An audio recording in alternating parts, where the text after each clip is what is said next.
Morning. Is this on? Now it is. Hello, thank you for coming to Expo. Yeah!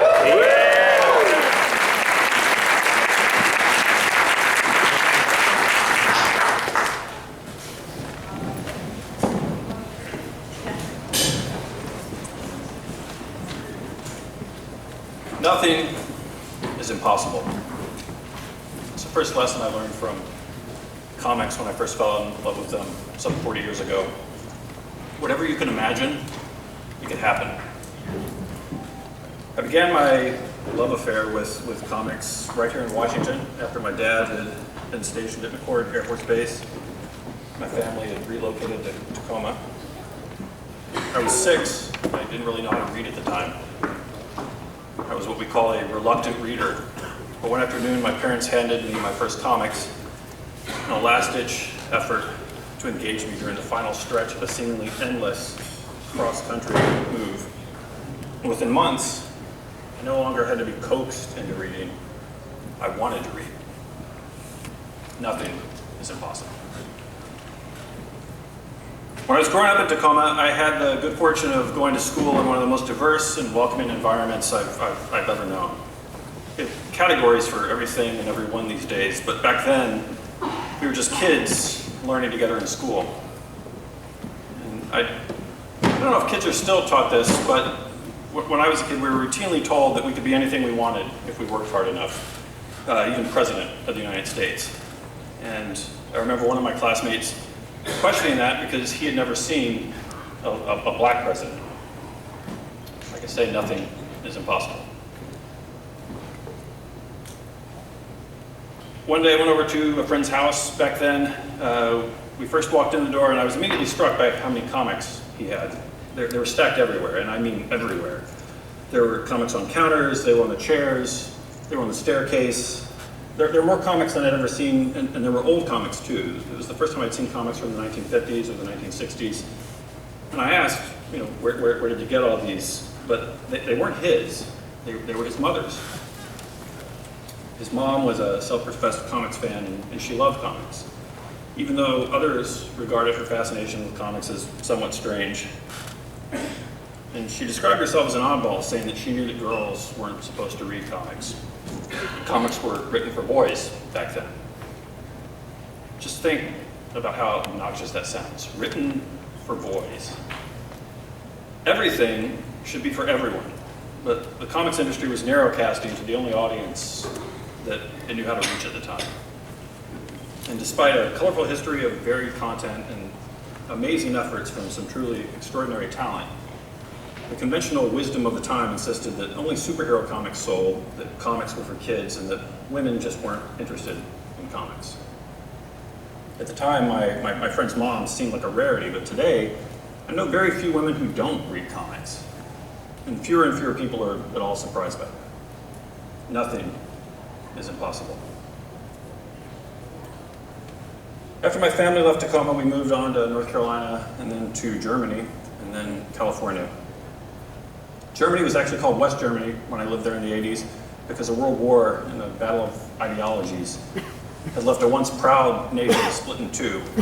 And when I was in high school, we were routinely told that Germany would always be divided, the country's broken spirit forever symbolized by the Berlin Wall.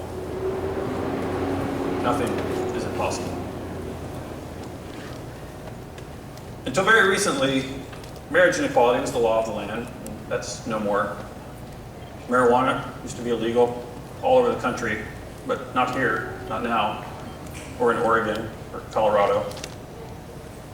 Once upon a time, schools were segregated, and only white people could vote.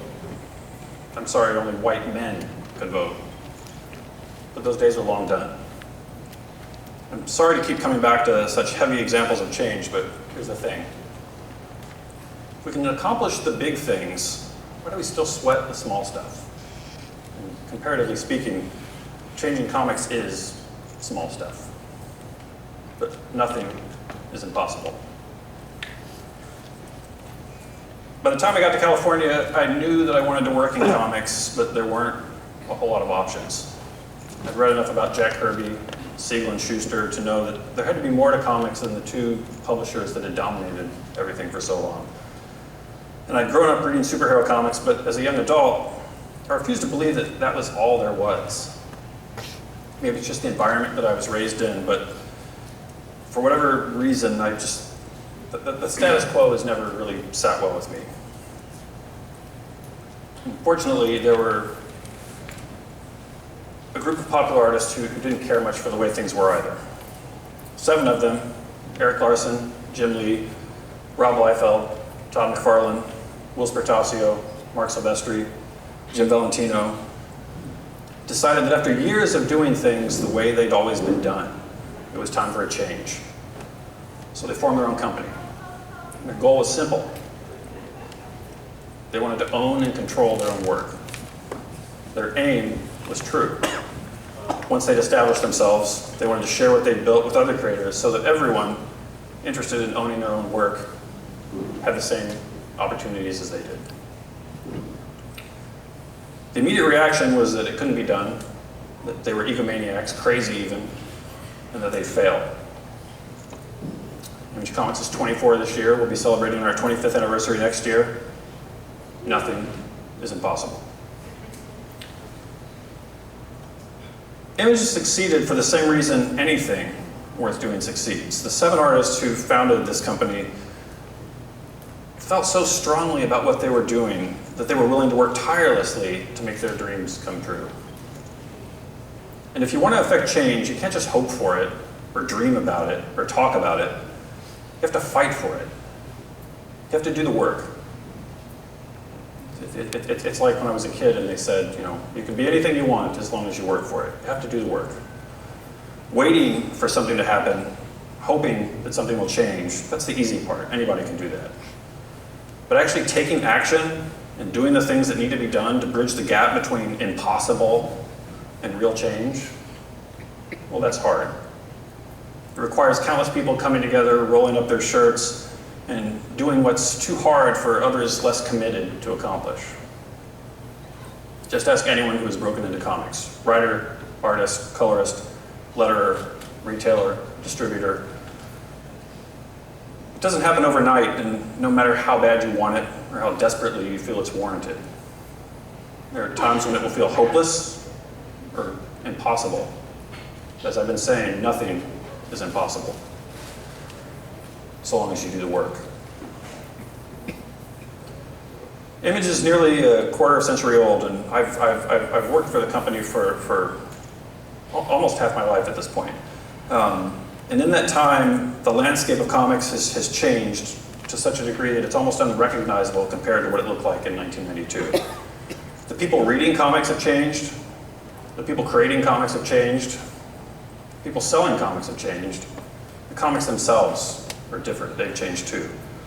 And none of that is an accident. In that time, comics, our entire industry has undergone a seismic shift, wholly due to the unprecedented surge of creativity that has transformed comics from a kid's pastime, a guilty pleasure, to what is now a popularly accepted entertainment medium embraced by people of all kinds all over the world. And that didn't happen by strength of will alone, or by talking about it, or tweeting about it, or even by making speeches about it. It happened because the people responsible did the work. They sat down and wrote. They sat down and drew. They sat down and figured out how to take new ideas to market. In short, they took action. They did the work. And it's not easy. There are always distractions, diversions. There will always be other things to do. But if there's a goal you're aching to achieve, you have to work for it. There are always going to be people who say it can't be done. But it's up to you to prove them wrong. You have to do the work. My favorite fictional advertising executive once said, if you don't like what they're saying, change the conversation.